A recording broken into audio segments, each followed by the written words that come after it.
Hi students, last class में हमने living organism के बारे में शुरुआत किया था और उसके कैरेक्टरिस्टिक है ना हैबिटेट्स के बारे में हम लोग समझ रहे थे। हमने अलग तरीके के हैबिटेट्स के बारे में समझा था। उसके बाद हमने देखा कि हैबिटेट्स में किस तरीके से उसके ऑर्गेनिज्म और उसके सराउंडिंग किस तरीके से वहाँ रहते हैं। ठीक है, मैंने एडेप्टेशन और हैबिटेट को अच्छे तरीके से समझाया था। हैबिटेट का मतलब घर, कैमल कैसे रहते हैं, और फिश जो एक्वाया एनिमल हैं, एक्वेटिक एनिमल, उनके रहने और खाने पीने का जगह को हम लोग एक्वेटिक हैबिटेट्स कहते हैं। मैंने बायोटिक और अबायोटिक समझाया, हम लोगों ने इस एक्टिविटी को किया। ठीक है, उसके बाद फिर मैंने आपको जर्नी डिफरेंट हैबिटेट्स के बारे में समझाया, जिसमें टर्सियल हैबिटेट्स को समझाया मैंने, जिसमें डेजर्ट हैं। ठीक है, जिस डेजर्ट में रहने वाले अलग तरीके के एनिमल्स जैसे कैमल हो गए, रेट हो गए, स्नैक हो गए, किस तरीके से रहते हैं हम लोगों ने समझा। उसके बाद मैंने आपको ट्रांसपिरेशन समझाया, जस्ट लाइक रिस्पिरेशन है इवापोरेशन, लेकिन ये कहाँ होता है, ये लीव्स में होता है, पत्तियों में। ठीक है, इस तरीके से, और यहाँ से वाटर ड्रॉपलेट्स इवापोरेट होते हैं। ठीक है, फिर हम लोगों ने माउंटेन रीजन के बारे में समझा कि यहाँ पर होने वाले जो पेड़ पौधे हैं और जो जानवर हैं उनके शरीर में फर होते हैं, ऐसे इस तरीके से बाल होते हैं। जो ट्रीज होते हैं वो स्लोपी कून साइज के होते हैं। ठीक है, फिर मैंने ग्रासलैंड में समझाया था, जहाँ पेड़ पौधे ज़्यादा, ग्रासलैंड है, पेड़ पौधे जहाँ ज़्यादा होते हैं। ठीक है, यहाँ पर स्ट्रॉन्ग एनिमल्स होते हैं क्योंकि इनके खाने पीने के लिए पूरा अच्छा व्यवस्था होता है। जैसे कि एक लायन है, डियर है, इस जंगल में रहते हैं, जो जी जंगल हरा भरा है। ठीक है, जो हंट हो रहा है उसे हम लोग प्रे कहते हैं, और जो हंट कर रहा है उसे हम लोग प्रीडेटर कहते हैं। ये प्रीडेटर है और एक प्रे हो गया। प्रे का मतलब मैंने याद करने का तरीका समझाया था कि pray is just like eating, जो कि जिसे खाया जाता है। ठीक है, आइए ओशियन को मैंने समझाया, एक्वेटिक एनिमल्स में आ गया कि इसमें जो हमारे एनिमल्स हैं वो डिजोल्व ऑक्सीजन का इस्तेमाल करते हैं जीने के लिए, उनका बॉडी स्ट्रीमलाइन होता है। ठीक है, उनके इसमें एक एक्सेप्शन हो गया हमारा, जो डॉल्फिन और व्हेल हैं, इनके पास क्या है, गिल्स नहीं है, तो कहाँ से, अपने नॉस्ट्रियल से सांस लेते हैं। और इस तरीके से अगर इनका शेप है अगर, तो यहाँ पर इनके सर के ऊपर में एक होल होता है। ठीक है, यहाँ से एयर को नाक से लेके, एयर से यहाँ से इनटेक करके, और अपने सर के ऊपर में एक बड़ा सा एक होल होता है, उससे ये लोग एयर को पास करते हैं। फिर मैंने पॉन्ड्स और लेक्स को समझाया था। इसमें 3 तरीके के पेड़ पौधे हैं, एक जो जड़ से कनेक्टेड है और लेकिन वाटर के अंदर में ही है, एक पतले दुबले एकदम, एक जो पानी में के ऊपर ही है सब कुछ, और एक जो पानी कनेक्टेड तो है नीचे सॉइल से, लेकिन उनका आधा पोर्शन बाहर में है। ठीक है, कुछ ऐसे एनिमल्स जो लैंड पर भी रह रहे हैं और पानी में भी रहते हैं, जैसे कि फ्रॉग, क्रोकोडाइल। ठीक है, अब आइए कैरेक्टरिस्टिक ऑफ ऑर्गेनिज्म। अभी तक मैंने आपको जो भी समझाया कि पेड़ पौधे हैं, जानवर है, ये सब, सबसे बड़ी बात है कि हम लोगों ने ये समझा ही नहीं कि लिविंग और नॉन लिविंग क्या होता है। तो अभी मैं सबसे पहले लिविंग और नॉन लिविंग समझाता हूँ। जैसे कि अगर कोई भी एक पत्थर है, मान लो कि स्टोन है, तो आप क्या कभी आपने ये देखा है कि अगर एक स्टोन है तो दूसरे स्टोन उसमें से निकल के बाहर आ रहा है? नहीं, एक स्टोन ही है। आयरन जस्ट लाइक आयरन है, कुछ दिन के बाद तो उसमें रस्ट लग गया तो ख़त्म ही हो जाता है। लेकिन कभी आपने ये चीज़ देखा है कि एक ह्यूमन बीइंग, एक छोटा सा बच्चा है, वो धीरे धीरे बड़ा होता है। ठीक है, बड़ा हो गया और बड़ा होते एक दिन बूढ़ा होकर मर जाता है। तो एक प्रोसेस है जिसमें एक छोटे से बड़े होने का एक प्रोसेस है। जैसे कि एक चूजा है, चिक है, ठीक है, चिकन है छोटा सा, उसमें से एक मुर्गा या मुर्गी जो भी है, चिकन, और एक फिर बड़ा सा मुर्गा निकल के सामने आता है। तो यहाँ एक एग था, उसके पहले एग से एक छोटा सा चूजा निकला, वहाँ से उस चूजा थोड़ा सा बड़ा हुआ, और उसके बाद एक बड़ा सा चिकन निकल के सामने आ गया। इससे हमें क्या समझ में आता है कि यहाँ तो लिविंग और नॉन लिविंग मैं समझा ही नहीं पा रहा हूँ। तो बस समझना यही है कि लिविंग का मतलब है कि जो सांस ले रहे हैं, जो खाना खा रहे हैं, जिनको फूड चाहिए, जिनके अंदर ग्रोथ हो रहा है, जो धीरे धीरे बढ़ रहे हैं, ठीक है, कहीं मूवमेंट करते हैं, जो सांस ले रहे हैं, ठीक है, जो चल फिर रहे हैं, जिनके पास छूने का, समझने का क्षमता है, जैसे कि उनके पास 5 सेंस ऑर्गन्स हैं, इस तरीके से। ठीक है, तो हम लोग पहले लिविंग और नॉन लिविंग को समझते हैं कि लिविंग का मतलब जो सांस ले रहे हैं, चल फिर रहे हैं, जिसमें प्लांट एक्सेप्शन है जो चल फिर नहीं सकता है, लेकिन वो भी लिविंग बीइंग ही होता है, लिविंग ऑर्गेनिज्म है। नॉन लिविंग में जैसे स्टोन, माउंटेन, रिवर, लेक्स, जिनमें कोई भी कैरेक्टरिस्टिक नहीं है, ये समय के साथ बढ़ते नहीं, इन्हें खाना नहीं चाहिए, ठीक है। तो इस तरीके से हम लोग लिविंग नॉन लिविंग बीइंग को करेक्टराइज कर रहे हैं, इस तरीके से उन्हें छांट रहे हैं। जैसे कि do all organism need food, तो जो भी लिविंग ऑर्गेनिज्म हैं, जो भी धरती पर सांस ले रहे हैं, चल फिर रहे हैं, खा पी रहे हैं, उनको फूड चाहिए चाहिए। क्यों चाहिए? एनर्जी के लिए। क्यों चाहिए? एनर्जी के लिए, उन्हें चलने फिरने के लिए, उन्हें तो एनर्जी के लिए खाना खाना ही पड़ेगा। जैसे कि अभी आपके हाथ में जो मोबाइल फ़ोन है या आपके पास लैपटॉप है, आपको उसे चलाने के लिए उसे बार बार चार्ज करना ही पड़ता है। उसी तरीके से जैसे कि आपके पास गाड़ी है, आपके पास मोटरसाइकिल है, साइकिल है, तो मोटरसाइकिल में खास करके, तो मोटरसाइकिल में पेट्रोल की ज़रूरत पड़ती ही है। तो इसका मतलब हमें एनर्जी की ज़रूरत है। तो ह्यूमन बीइंग एनर्जी कहाँ से मिल के सामने आया? भोजन से, खाने से। उसी तरीके से जो भी लिविंग ऑर्गेनिज्म है, जो इनमें ग्रोथ दिखता है, क्या दिखता है? Young ones of the animals also grow into adults. मतलब अगर मान लो कि आपने एक स्टोन रखा है, तो ये नहीं कि सामने स्टोन रखा, सुबह होते होते एक बड़ा सा पहाड़ बन गया, नहीं। एक स्टोन स्टोन ही रहेगा, चाहे उससे 100 साल भी क्यों नहीं रख दिया जाए। मगर एक चिकन है, छोटा सा चूजा है, वो 15 दिन में बड़ा हो जाएगा। उसके 15 दिन में एक बड़ा सा मुर्गा या मुर्गी बन के तैयार हो गया, चिकन पूरा का पूरा एडल्ट चिकन। मतलब उसके अंदर क्या हो रहा है? ग्रोथ हो रहा है, और धीरे धीरे समय के साथ क्या हो रहे हैं? बढ़ रहे हैं। तो यही हमारा लिविंग और नॉन लिविंग का क्राइटेरिया हो गया, ये छांटने का, कि अगर उसे खाना चाहिए तो मतलब वो लिविंग है, वो धीरे धीरे बढ़ रहा है तो वो लिविंग हो गया। अब रिस्पायरेशन क्या होता है? The respiration, some of the oxygen of the air we breathe in is used by the body, we breathe out carbon dioxide produce into the is this process. मतलब अगर कोई भी ह्यूमन बींग है, मान लो कोई भी एक ह्यूमन बींग है, अगर वो नाक से है उसके, वो सांस ले रहा है, ठीक है, और फिर उसी नाक से ही सांस को छोड़ रहा है, तो सांस क्या लिया हमने? ऑक्सीजन। ऑक्सीजन हमारे अंदर चला गया, और बाहर क्या निकला? Carbon dioxide, CO2। इसी प्रोसेस को हम रिस्पिरेशन करते हैं। तो लाइफ गिविंग कौन सा हमारे लिए एयर हो गया? ऑक्सीजन। जो लाइफ गिविंग गैस कौन सा है? ऑक्सीजन। और जो हम लोग अपने इस प्रोसेस में रिलीज करते हैं, हमारे नाक से जो निकलता है, उसे कार्बन डाइऑक्साइड कहते हैं। इसी प्रोसेस को हम रिस्पिरेशन कहते हैं। What is respiration? Respiration is the process in which we take oxygen and we breathe out, we breathe in oxygen and we breathe out carbon dioxide. ये डिफिनेशन आपको एकदम याद रखना है, किसी न किसी एग्जाम में आपसे पूछ लेता है। The process of breathing in animal like cow, buffalo, dog similar to human. जैसे कि जो गाय है या बकरी है, कुत्ता है, जो भी एक ह्यूमन बीइंग है या जो भी जानवर है, उनमें सेम प्रोसेस होता है। हम ऑक्सीजन लेते हैं और कार्बन डाइऑक्साइड छोड़ते हैं, ठीक है। Respiration is necessary for all the living organism. जो सांस लेना का जो प्रोसेस है, जिसे हम लोग रिस्पिरेशन कहते हैं, ये हमारे सारे लिविंग ऑर्गेनिज्म के लिए सबसे ज़्यादा जरूरी है। It is through the respiration that the body finally obtain energy from the body it from the food it takes. जो भी हमारे शरीर में रिस्पिरेशन में फाइनली जो बॉडी हमें में फूड गया, उसे पचाने के लिए जो एनर्जी है, उससे हम लोग ब्रेक थ्रू करने के लिए, और don't breathe through their skin. अब आइए, कुछ ऐसे भी हमारे क्रिएचर हैं इस तरीके से, जो अर्थवर्म होता है धरती के नीचे, केंचुआ जिसे हम लोग बोलते हैं, बरसात में देखते हुए कि निकलता है पतला पतला छोटा, इस तरीके से बहुत सारा। उसके जो शरीर पर पोर्स होते हैं, होल, ठीक है, उसी के थ्रू वो सांस लेता है। मतलब कि अगर जो भी लिविंग ऑर्गेनिज्म है, जरूरी नहीं कि वो अपने नोस्ट्रियल नाक से ही सांस ले, वो अपने बॉडी से सांस ले रहा है। जो फिश है उसके पास क्या है? गिल्स, गलफरा। देखिए जो मछलियाँ हैं, कभी आपने गौर से देखा हो कि इस तरीके से जो फिश है, उनके पास इस तरीके से गिल्स होते हैं। ये आँख है, उसके बगल में पीछे में इस तरीके से गिल्स है, ये इसके पंख होते हैं, फिन्स, ठीक है। तो ये जो पोर्शन है, इसे ही हम लोग क्या करते हैं? गिल्स, ठीक है। इस प्रोसेस को हम लोग गिल्स करते हैं यहाँ, इसे, ठीक है। इसमें क्या करता है कि जो पानी में डिजॉल्व ऑक्सीजन है, वो इसे उस पानी से एब्जॉर्ब करता है, ठीक है, और उसको उसे सर्वाइवल में उसे मदद मिलती है। Exchange of gases in animal mainly take place through the leaves. जो भी प्लांट है उनमें खाना कैसे बनता है? सनरे के प्रेजेंस में, फोटोसिंथेसिस, ठीक है, हमने बार बार पढ़ा है। और इसमें जो प्लांट है, मेनली जो लीव्स है, यहीं से गैसेस एक्सचेंज होते हैं, कार्बन डाइऑक्साइड निकलता है और कार्बन डाइऑक्साइड इनटेक करते हैं और ऑक्सीजन ब्रीद आउट करते हैं। तो यहाँ उल्टा होता है, इसीलिए हम लोगों को ज़्यादा से ज़्यादा पेड़ लगाने चाहिए, ठीक है। चलिए, रिस्पिरेशन हमने समझ लिया। अब समझते हैं स्टिमुली, बहुत ही मज़ेदार।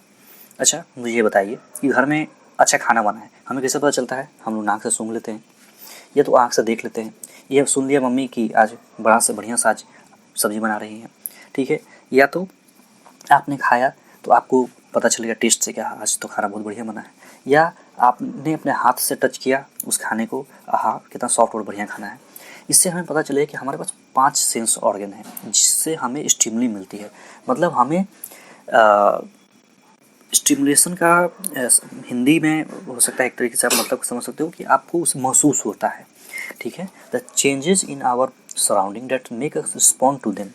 जैसे कि कोई अगर कस के ताली बजा रहा है या कस के कुछ ढोल पीट रहा है तो आप अपने कान को बंद कर लेते हो, ये बहुत तेज आवाज़ आ रही है तो how do you respond it if suddenly step on the sharp object like a thorn while walking a barefoot. अचानक से आप चल रहे हो, आपके पैर में चोट लग गया तो आप किस तरीके से रिएक्ट करते हो, एकदम कसे चिल्ला उठते हो। How do you feel when you think about the favourite food. अगर सोचो कि आपको जलेबी कचौड़ी मिल रहा है कहीं भी, ठीक है, जलेबी कचौड़ी के बारे में आप सोच रहे हो तो मुँह में पानी आ गया। इससे ही स्टिमुलेशन कहते हैं कि आपने जिस तरीके से सोच रहे हो उस पर क्विक एक्शन आपका बॉडी देता है, आप चाहो चाहे मत चाहो। अगर आपको जलेबी कचौड़ी अच्छी लगती है तो जैसे ही आप उसके बारे में सोचते हो आपके मुँह में पानी आना शुरू हो गया।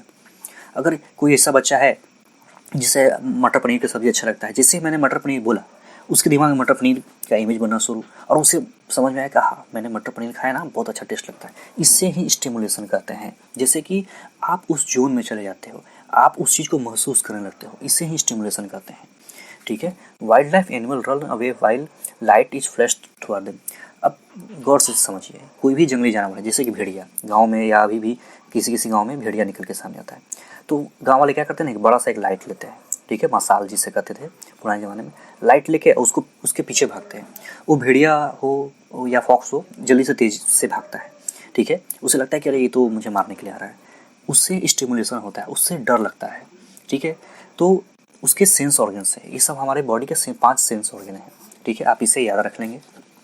अब आइए, अभी तक तो हम लोगों ने समझा कि तो हमारे ह्यूमन बींग है या किसी भी एनिमल में होते हैं, डॉग है, कैट है, ये सारे ऑर्गन उनमें होते हैं कैट में, और बहुत सारे जानवर में तो 6 ऑर्गन्स भी होते हैं, वो हम लोग उस पर बाद में बात करेंगे। अब आइए इस पेड़, इस पौधे को, हम लोग में से आप लोगों ने बहुत सारे में देखा होगा छुई मुई का पौधा, don't touch me not plant, ठीक है, जिसे छुई मुई का पौधा कहा गया है। अभी आपने गौर से देखा होगा, आप जब इसे यहाँ पर टच करोगे ना, यहाँ पे, तो पूरी की पूरी पत्ती सूख जाएगी, फिर यहाँ से टच करो ये पूरी पूरी क्लोज हो जाएगी, फिर यहाँ टच करो ये पूरी, ये इतने सेंसिटिव होते हैं कि जैसे ही आप इसे गलती से टच करने के लिए जाओगे ये पूरे के पूरे ये सूखते चले जाएंगे। क्या होता है, इस तरीके से लीव्स है, ठीक है, इस तरीके से लीव्स है इसके पत्तियाँ, और जैसे ही आप इसे टच करते हो इसका जो मेन स्टेम से कनेक्टेड है और रूट से, वो इसे सिग्नल भेजता है कि लगता है कि भाई यहाँ पे कुछ अनकंडीशनल है, यहाँ पे कोई अनआइडेंटिफाइड ऑब्जेक्ट है जिसे समझ में नहीं आ रहा है, और फटाक से अपने लिप्स को क्लोज कर देता है, ठीक है, वो पत्तियाँ बंद हो जाती हैं, ठीक है, जिसे हम लोग छुई मुई कहते हैं, ठीक है।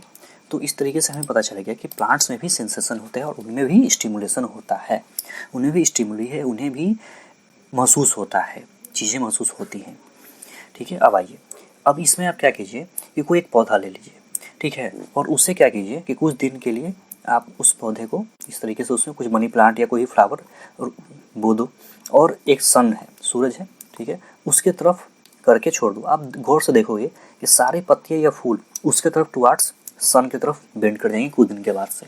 इससे हमें साफ पता चलता है कि हमारा जो प्लांट है उसके अंदर क्या हो गया, स्टिमुलेशन, किसके लिए, सन के लिए, सनलाइट के लिए वो अपनी जगह से धीरे धीरे धीरे बेंड कर जाते हैं इस तरीके से सन के तरफ। तो हमें पता चलेगा कि बिना सनलाइट के प्लांट एग्जिस्ट नहीं करेंगे। तो ये हमारे जो प्लांट है उन्होंने सन की तरफ क्या दिखाया, अपना एट्रैक्शन दिखलाया, ठीक है, और दूसरी तरफ वो बढ़ेंगे नहीं, कुछ दिन तक आप उसे पानी देते रहो, कुछ भी करते रहो, अगर सनलाइट नहीं मिला तो पौधा सूख जाएगा, ठीक है। अब आइए, लिविंग ऑर्गेनिज्म एक्सक्रीशन का मतलब क्या होता है, जैसे कि हम लोग बाथरूम में जाते हैं, टॉयलेट करते हैं, पानी है बाथरूम में, इसे ही एक्सक्रीशन करते हैं। Our body produce some wastage, जो वेस्टेज है in life process, this process getting of rid of wastage by organism is known as excretion. मतलब जैसे कि हम सुबह बाथरूम जाते हैं या पानी पिया तो पेशाब करने जाते हैं, टॉयलेट जाते हैं, तो इसे ही हम एक्सक्रीशन करते हैं। हमारा बॉडी, जब आप खाना खाते हो कुछ वेस्ट निकलता है, उसे पचाने के दौरान जो खाना बनता है उसे पचाने के कुछ वेस्टेज बचता है खाना, ठीक है, और उसी खाने को जो नहीं हमारा शरीर पचा पाता है, हमारा बॉडी उसे क्या करता है, बाहर निकाल देता है, ठीक है। इसी प्रोसेस को हम लोग क्या कहते हैं, एक्सक्रीशन। लेकिन क्या ये पौधों में भी होता है? हाँ, पौधे के ऊपर में वाटर ड्रॉपलेट्स बाहर निकल के चले आते हैं, जो मान लो एक्स्ट्रा पानी इसे मिल गया, एक्स्ट्रा मिनरल मिल गया, जो इसका प्लांट पचा नहीं पा रहा है, वो क्या करेंगे, ऑस्मोसिस के थ्रू, देखिए ये टर्म है ऑस्मोसिस, वो सारे जो लीव्स है इसके पत्तियों के ऊपर, स्टेम के ऊपर पानी के जैसा ड्रॉपलेट्स बाहर निकले चले जाते हैं। इस प्रोसेस को ही एक्सक्रीशन कहते हैं। इससे साफ पता चल गया कि ह्यूमन बीइंग और प्लांट्स, जैसे कि काऊ, डॉग, फॉक्स, कैट, जो भी एनिमल्स हैं या हम लोग ह्यूमन बींग्स, वो सब एक्सक्रीट करते हैं, बाथरूम करते हैं, टॉयलेट करते हैं। और प्लांट्स में भी इसी तरीके के जो पॉसिबल स्टोर वेस्टेज हैं वो बाहर निकल के बाहर harm the plants as a whole. ऐसा कोई भी मटेरियल मान लो कि उस प्लांट्स के अंदर चला गया तो क्या करते हैं, प्लांट्स ऊपर में एक वेस्टेज के तरीके से उसे बाहर निकाल देते हैं। ठीक है, अब आइए, do all organism reproduce there own kind? ये बहुत ही मज़ेदार सवाल है। Animal reproduce there own kind, animals बहुत सारे हैं जो मोड ऑफ रिप्रोडक्शन उनके डिफरेंट होते हैं। रिप्रोडक्शन एक वास्ट टॉपिक है, ये आप हायर क्लासेस में पढ़ोगे। यहाँ से मोटा मोटा ये समझ लो कि कोई भी एक एनिमल है वो अपने जैसा ही दूसरा एनिमल क्रिएट करता है जब मेल और फीमेल मिलते हैं तो, ठीक है, एक उनके चाइल्ड पैड मतलब प्रोड्यूस होते हैं। हायर क्लासेस में आपको अच्छे तरीके से समझाया जाएगा, यहाँ इसी तरीके से समझना है, जिसमें से कुछ तो अपने जैसे ओन काइंड जन्म लेते हैं, जैसे कि कैट, डॉग, एलिफेंट, हॉर्स, काऊ, लेकिन कुछ एग देते हैं, जैसे कि पैरट एग देता है, हमारे छिपकली, लिजर्ड एग्स देते हैं। तो इस तरीके के वो अपने जो यंग वन हैं उन्हें धरती पर लेके आते हैं। एक छिपकली है ना, 2-3 अंडे दे देता है, लेकिन वहीं चूहा जो रैट है वो अपने एक तरीके के छोटे बच्चे जन्म देते हैं। गौर से देखिए, ये जो बर्ड्स है वो क्या देते हैं, अंडे। कुछ दिन के बाद अंडे में से बाहर पक्षी निकला और चूजे और बड़े हो गए। लेकिन कुछ जो अपने जैसे ही जानवर को ही प्रोड्यूस करते हैं, जैसे काऊ, डॉग, कैट है वो अंडे नहीं, वो आपके इसी तरीके से छोटे बिल्लियाँ होती है उनकी, जो डॉग है उनके छोटे कुत्ते होते हैं। इससे हमें साफ पता चलेगा कि जो भी ऑर्गेनिज्म हैं, जो लिविंग ऑर्गेनिज्म हैं, वो अपने जैसे ही जो नेक्स्ट जो यंग वंस हैं, आने वाले जो उनकी नस्ल हैं, अपने जैसे ही, जैसे एक माँ तो उनकी जैसा एक बेबी निकलता होता है। ठीक है, उसी तरीके से जो हमारे एक प्लांट है, मान लो कि आपने एक सीड ले लिया, ग्राम का सीड ले लिया, चने का सीड ले लिया, कुछ दिन का उसे बो दो धरती में, देखो एक कुछ दिन के बाद इसमें से और ही धीरे धीरे पौधा बड़ा होता चला जाएगा और धीरे धीरे इसमें बहुत सारे फ्रूट्स निकल जाएंगे और फिर उस फ्रूट्स को फिर से अगर आप बो दोगे तो फिर से प्रोसेस चलते चला जाएगा। इसी प्रोसेस को हम लोग क्या कहते हैं, रिप्रोडक्शन इन प्लांट्स। ठीक है, जैसे कि आपने एक आलू बोया छोटा सा, ठीक है, आप कुछ दिन के बाद देखोगे उसे पानी दो, हवा दो, खाद दो, फर्टिलाइजर दो, ठीक है, कुछ दिन के बाद से इसमें और एक धीरे धीरे पौधा बनेगा और एक पौधा धीरे धीरे इसमें 10-20 आलू और भी निकल के चले जाएंगे और फिर इस आलू को एक को बो दो तो इससे फिर और भी आलू होते चले जाएंगे। इसी तरीके से साइकिल बनते चला जाता है। ठीक है, ये सिर्फ लिविंग ऑर्गेनिज्म में भी होता है और किसी में भी नहीं। अब आइए, ये बहुत ही समझने वाला है और आपने इसे कभी न कभी किया ही होगा। आपने कभी देखा है कि रोज़ का कोई, मान लो आप मार्केट गए हो, बोलो कि मुझे रोज़ का प्लांट चाहिए, तो आपको कहीं से कट कर देगा रोज़ के प्लांट में से और इसके बोलेगा ना कि आप इसे जाइए और इसे बो दीजिए। एक आप बर्तन ले लो, ठीक है, मार्केट में चले जाओ, अब बोलो कि मुझे रोज़ का, या किसी फ्रेंड के पास अगर रोज़ का गुलाब का फूल होगा ना, उससे बोलो कि एक अपना डाली काट के मुझे दे दो। उससे डाली लेके आइए, घर में जो मिट्टी है ना उसमें बो दीजिए, एक बड़ा सा बर्तन लेके उसमें बो दीजिए। आप इसमें पानी डालो कुछ दिन तक, आप गौर से देखोगे कि 15 दिन 1 महीने के बाद ये पूरी तरीके से एक धीरे धीरे पौधा बन जाएगा उसके डाली से ही। इसके लिए आपको बार बार कोई बीज की ज़रूरत नहीं है, किसी तरीके का कुछ ज़रूरत नहीं है, इसके डाली से ही आपने एक पूरा का पूरा पौधा क्रिएट कर लिया है। इसे living organism produce more than of their own kind through reproduction. It take place in the many different way on different organism. जैसे कि अभी भी हम लोगों ने सीखा था कि आपने एक चना लिया, उसे बो दिया, कुछ दिन के बाद धीरे धीरे एक चने का पूरा पौधा हो जाता है जिसमें 100-200 चने हो जाते हैं एक बार में, फिर उसे बो दो, एक प्रोसेस चला गया। लेकिन उसमें हमने एक बीज लेके आया था, सीड लेके आया था, ठीक है। लेकिन इस केस में हमने सिर्फ उसके डाल से, जैसे मेहंदी का, बहुत सारी जो लड़कियां हैं मेहंदी लगाती हैं अपने हाथों में, हमारी मम्मी हैं, आंटियां हैं, लगाती हैं। रोज़ है, गुलाब का फूल, कभी भी गुलाब के फूल को बीज से नहीं रोपा जाता है। आप उसके एक डाल को काट लो, कुछ दिन तक आप अपने घर में उसको मिट्टी में गाड़ के पानी देते रहो, सनलाइट देते रहो, देख लो कि धीरे धीरे उसमें प्लांट निकल के सामने चला जाता है। ठीक है। अब आ जाइए, डू ऑल ऑर्गेनिज्म मूव, ये तो मैंडेटरी है। सिर्फ प्लांट्स को छोड़ के बाकी और नॉन लिविंग थिंग को छोड़ के बाकी सारी चीज़ें जो मूव करती हैं वो क्या हो गई, हमारे लिविंग ऑर्गेनिज्म हो गई। देखो, they move from one place to another place so their body movement, वो एक जगह से दूसरी जगह चलते हैं। Plants are generally anchored in the soil so that they can not move one place to another. अब बात है कि प्लांट एक जगह से दूसरी जगह क्यों नहीं मूव करते, क्योंकि उनके पास रूट्स होते हैं। ठीक है, मैंने तो बोल दिया कि प्लांट्स नहीं मूव करते, लेकिन क्यों नहीं मूव करते हैं, कि जो बड़ा सा एक प्लांट है उसमें रूट्स होते हैं। ठीक है, इसी रूट की वजह से वो मूव नहीं करते हैं। ठीक है, अब आ जाइए, we have some non living moving thing, जैसे कि हमारे पास एक कार है, बस है, स्मॉल पीस ऑफ पेपर है, क्लाउड्स है एंड सो ऑन, जो मूव करते हैं। तो क्या ये लिविंग हो गए? नहीं। मैंने अभी भी हम लोगों ने समझा है कि लिविंग अपने जैसा रिप्रोड्यूस करेगा, वो अपने उसके पास एक्सक्रीशन होगा, मतलब वेस्टेज निकालेगा, वो सन की तरफ टुवार्ड्स स्टिमुली उसमें अंदर होगा, उसमें 5 ऑर्गेन होने चाहिए सेंसेस के, वो महसूस कर सकता हो, उसका तो सांस लेता हो, रिस्पिरेशन होना चाहिए। ठीक है, उसके बाद उसको खाना चाहिए, उसके अंदर ग्रोथ होना चाहिए। अब मैंने मान लो कि एक बस ले लिया, तो क्या एक बस बाद में ट्रेन बन जाएगी? नहीं, बस बस ही रहेगा, धीरे धीरे टूट के ही ख़त्म हो जाएगी।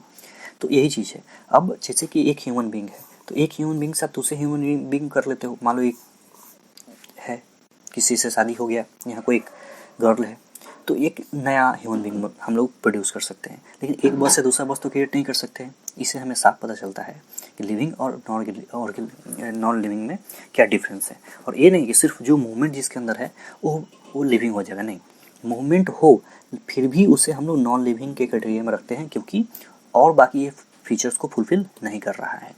अब आइए, what is life, push your hand towards the sack of wheat.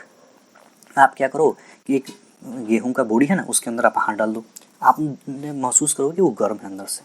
ठीक है, these are the some heat being produce inside the sack of wheat, जो एक व्हीट गेहूं की बोरी है उसके अंदर एक गर्मी निकल रही है। The seed respired and it process give out some heat, जो अभी भी जो उसके अंदर सीड्स हैं और इसके अंदर रिस्पिरेशन हो रही है, ये सुन के अचंभा लगेगा। जैसे कि आपने एक ग्राम लिया चने का, ठीक है, एक मान लो कि इसका सीड है, मान लो वीट का सीड है, इसके अंदर रिस्पिरेशन होते रहता है। ठीक है, तो इसका मतलब ये इनके अंदर एक लाइफ है, एग्जिस्ट करता है। अगर हम लोग इसे फिर से बो देते हैं तो एक प्लांट में डेवलप होकर चला जाएगा। ठीक है, चलिए, we see that respiration is the process that take place in the seeds even when the some of the other life process may not be very active। इसमें क्या है कि even when some of other life processes may not be very active। अब इसमें क्या है कि अभी जो सीड है वहाँ से प्लांट नहीं ग्रो हो रहा है, लेकिन फिर भी उसमें रिस्पिरेशन हो रहा है, वो कार्बन डाइऑक्साइड और ऑक्सीजन रिलीज और ब्रीद इन ब्रीद आउट कर रहा है, हमें पता नहीं चलता है। मगर फिर भी जब आप उसके अंदर हाथ डालते हो तो आपको क्या महसूस होता है, हल्की सी गर्मी लगती है। इसी प्रोसेस को हम लोग रिस्पिरेशन कहते हैं। ठीक है, और ये हमारा एक छोटा सा डायग्राम है। इस चैप्टर्स को लेना नहीं, मतलब harder you work for something the greater you will feel when you achieve it. आप जितना आज मेहनत कर रहे हो इस सेमेस्टर के लिए, इस क्लास के लिए, आपको फर्दर इससे फ़ायदा होगा। चलिए, इस चैप्टर को मैं समराइज करता हूँ। The surrounding where the plant and animal live are called habitat, जहाँ प्लांट और एनिमल रहते हैं उन्हें हैबिटेट कहते हैं। Several kind of plant and animal may share their same habitat, जैसे एक ही गाय है या कुत्ता है या बकरी है, एक ही जगह रह सकते हैं, किसी भी जंगल में रह सकते हैं, तो इससे कोई फ़र्क नहीं पड़ता है। कोई भी एक एनिमल या एक ही जंगल में तरीके के और अलग अलग प्रकार के पेड़ पौधे हो सकते हैं, उसे हम लोग क्या कहते हैं, हैबिटेट। हैबिटेट का मतलब घर, होम। ठीक है, the presence of specific features and habits which enable a plant or animals to live in particular habitat is called adaptation। जैसे कि एक कैमल है या गोट है, वो एक चूहा है या स्नेक है, वो जाके रेगिस्तान में रह रहा है, तो उसने अपने आप को उस तरीके से ढाला है कि उस जगह पे जाके रहे। ठीक है, जाके रेगिस्तान में वो रहे। इसी प्रोसेस को हम लोग क्या कहते हैं, एडेप्टेशन। ठीक है, अपने को उस तरीके से ढाल देना। There are many type of habitat, however, these may be broadly grouped as terrestrial, on land and aquatic। हमने अभी तक दो तरीके से पढ़ा है। टेरेस्ट्रियल का मतलब जो लैंड है और जो एक्वेटिक जो पानी में है। ठीक है, तो इसे भी याद रखेंगे। There is a wide variety of organisms present in different habitats। ऐसा नहीं है कि सिर्फ एक ही तरीके के हो। जैसे कोई भी एक जंगल है, उसमें शेर भी है, भालू भी है, डियर भी है, तो इसका मतलब कि एक ही हैबिटेट, एक ही होम में, जो नेचुरल होम है, उसमें बहुत तरीके के प्लांट और एनिमल रह सकते हैं। Plant and animals and microorganism together constitute a biotic component. कोई भी ऐसा जगह जहाँ पे प्लांट और एनिमल होंगे या माइक्रो ऑर्गेनिज्म होंगे, उस जगह को हम लोग क्या कहेंगे? Biotic component.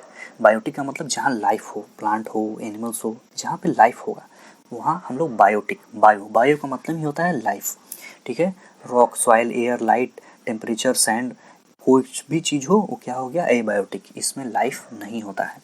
Living organism certain common characteristic, जैसे कि they need food, they respire, they excrete, respond to their environment, reproduce, grow and show their movement, ठीक है। वो सांस लेते हैं, वो जो एक्सक्रीट करते हैं वेस्टेज, जो अपने यंग वंस को रिप्रोड्यूस करते हैं, वो इन्वायरमेंट को रिस्पॉन्ड करते हैं, जैसे कि सनलाइट के टुवार्ड्स वो मूव करते हैं, वो ग्रो करते हैं, उनके अंदर मूवमेंट होती है। चलिए अब आ जाइए, व्हाट इज हैबिटेट।